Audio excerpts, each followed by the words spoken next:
Não tem nada disso. Eu acho até que o comecinho do jogo a gente começou melhor.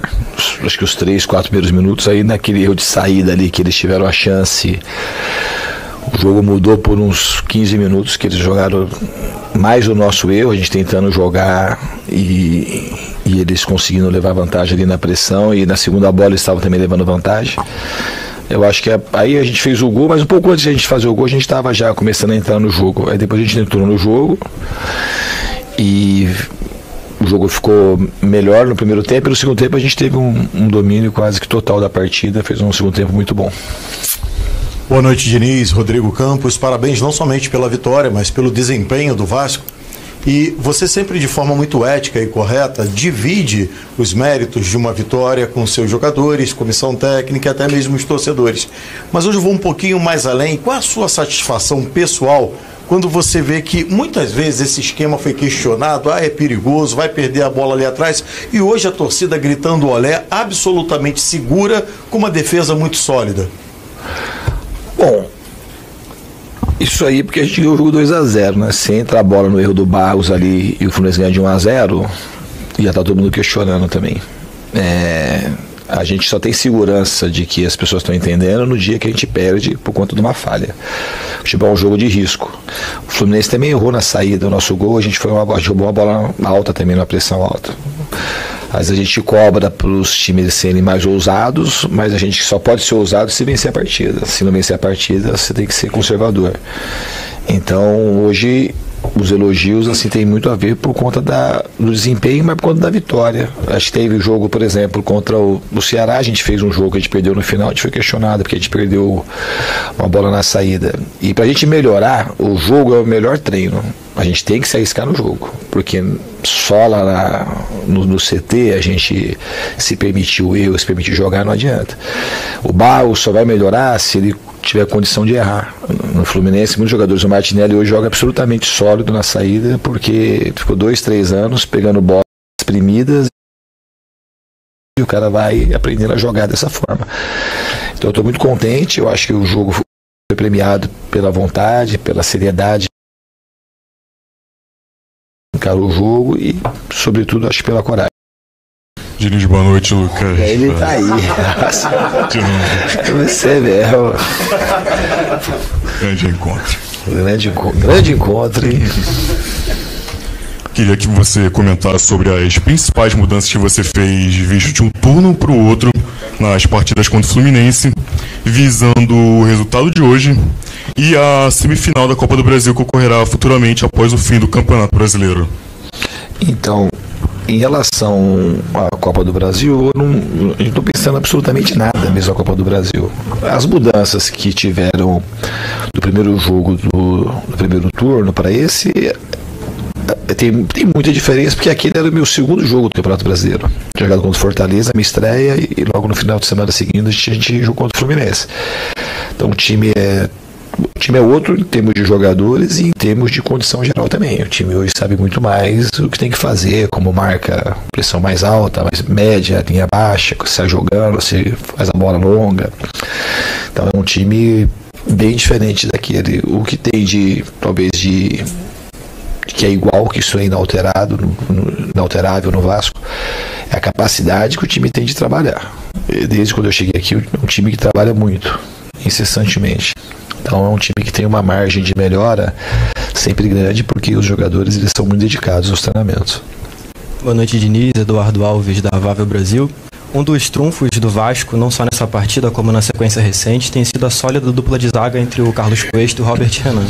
Para além, é claro, da qualidade deles, eu queria que você comentasse algum aspecto que se destaque, essa química que eles têm mostrado, essa tranquilidade para performar, logo muito cedo. Bom, assim, de maneira geral, tem uma combinação ali de um jogador um pouco mais sério, mais viril, e um jogador mais técnico, né? Mas eu não acho que isso é o mais importante. Poderia ser 2 jogadores mais viris e também 2 jogadores técnicos. Eu acho que são dois jogadores que têm muito potencial. E são 2 jovens ainda. Embora o Cuesta pareça um senhor, ele tem 25 anos, eu acho. E o Robert Renan tem 21, embora ele tenha uma estrada já no futebol importante. De Corinthians, de seleção brasileira, de Inter, de jogar fora do país. E Então são dois jogadores que têm muita saúde, jogadores que conseguem treinar e jogar partidas sequenciais sem nenhum problema. E o mais importante, eu acredito, que é a maneira como o time se comporta como um todo. Hoje o time marcou muito bem e você vê o que o Coutinho se dedica na marcação, o Ryan e os dois pontas, é absolutamente admirável.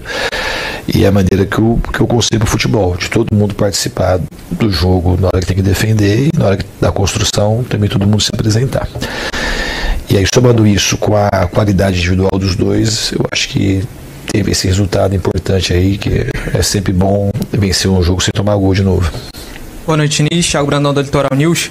A gente está vendo muitos destaques do Vasco sendo comentados, Cuesta, Robert Renan, o próprio Ryan, e pouca gente fala do Nuno Moreira. Ele é um jogador que no seu primeiro ano já marcou nos 3 clássicos, marcou contra o Flamengo no Carioca, o Botafogo na Copa do Brasil e o Fluminense no Brasileiro. Queria que se você falasse um pouco dele e dele aparecendo na área, né? A gente está vendo o Nuno aparecendo muitas vezes na área para finalizar ali, pegar rebote, aparecer como uma opção. Queria que você falasse um pouco do Nuno. O Nuno é um dos jogadores mais inteligentes que eu trabalhei. É um jogador que gosta muito de futebol, consome futebol, tem muita inteligência para jogar, para absorver informação. E eu acho que ele vai aprendendo cada vez mais também, assim como o Ryan, cada um do seu jeito, reconhecer o próprio potencial.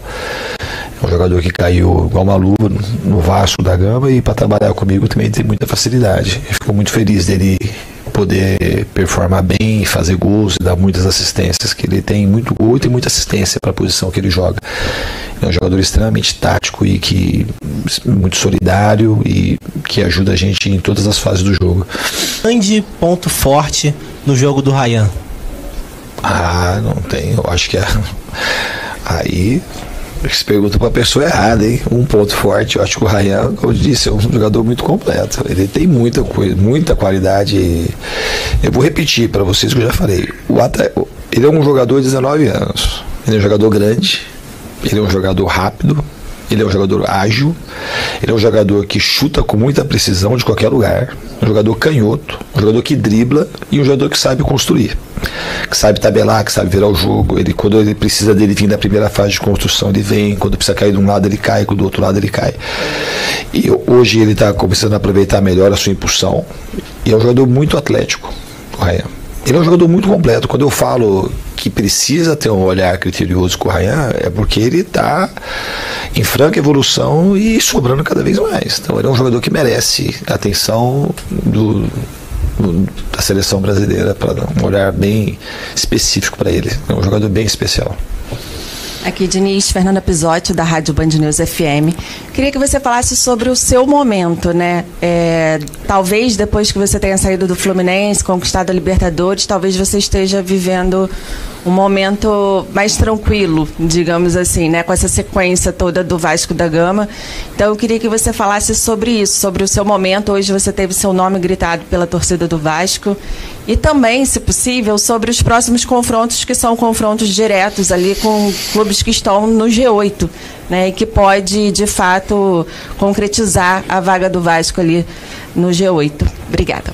Eu vou começar pelo final. Eu acho que a gente tem adversários muito duros, muito difíceis. Jogar lá contra o Red Bull é sempre difícil. Hoje tem o São Paulo, que é um grande time, um clássico nacional, e por aí vai. Daqui a pouco a gente tem Botafogo, tem Bahia, tem Mirassol aqui em casa. Então a tabela do Campeonato Brasileiro é difícil para todo mundo. A gente tem que encarar jogo a jogo, a gente está fazendo. Tem essa semana agora para se preparar até domingo para fazer o nosso melhor lá em Bragança. Em relação ao meu momento, o futebol é muito engraçado. Da minha passagem do Fluminense, se pegar lá, fiquei 2 anos e meio. Aí teve 2 meses, ou nem 2 meses, 40 dias que as coisas aconteceram de uma maneira ruim. Aí fizeram um alvoroço e pressão, e a gente perde a racionalidade. Aí parece que esses 40 dias dá para comparar com tudo que aconteceu no Fluminense. Aí eu fui no Cruzeiro, fiquei praticamente 2 meses. Foi o que eu trabalhei no Cruzeiro. E aí, um mês atrás, aí, por exemplo, um mês e meio atrás, aqui eu tinha um questionamento na entrevista. Olha o teu desempenho no Campeonato Brasileiro. Foi até o Joel que fez essa pergunta lá atrás. Num momento delicado, momento difícil, que a gente não consegue ampliar o olhar. Eu sou a mesma pessoa, não tem nada de muito diferente. É trabalho, trabalho, trabalho. Aí quando vem assim, fala assim, a gente trabalha. Aí faz aquelas perguntas rotineiras, o que é que precisa? Por que não entrou? O que aconteceu? Aquela pergunta que é fácil de fazer, que você não tem resposta específica. Por que ganhou o jogo hoje? O Fluminense estava daquele até um pouco melhor do que a gente no jogo no primeiro tempo. Aí tem um lance individual, uma roubada de bola na frente. O Ryan fez um belo gol de novo, destrava o jogo, depois a gente joga bem. E podia ter acontecido diferente. Então a gente cria uma situação que a gente precisa para melhorar o debate do futebol brasileiro para todo mundo, e é isso, acho que vocês têm responsabilidade muito grande, ampliar as coisas. A lente não pode ser focada só no resultado.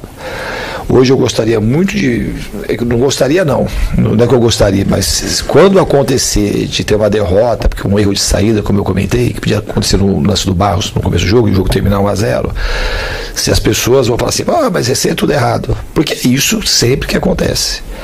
No Fluminense, uma das críticas muito fortes quando foi da minha saída foi porque era o jeito de jogar e eu só tinha um jeito de sair jogando. Mas só tem um jeito de sair jogando, tá aí um jeito de sair jogando, deu errado, deu certo, mas é o jeito. Então hoje tem que falar assim, ele só tem um jeito de sair jogando. Não tem que falar que o time jogou bem, não, só tem um jeito de sair jogando. Então se o critério é esse, se a régua para medir o meu trabalho especificamente é esse, então tem sempre o mesmo jeito, faz 16 anos que é o mesmo jeito, sai jogando.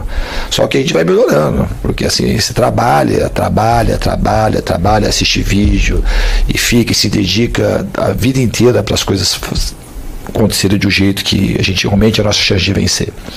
Mas quando vem a crítica, se perde, só tem um jeito.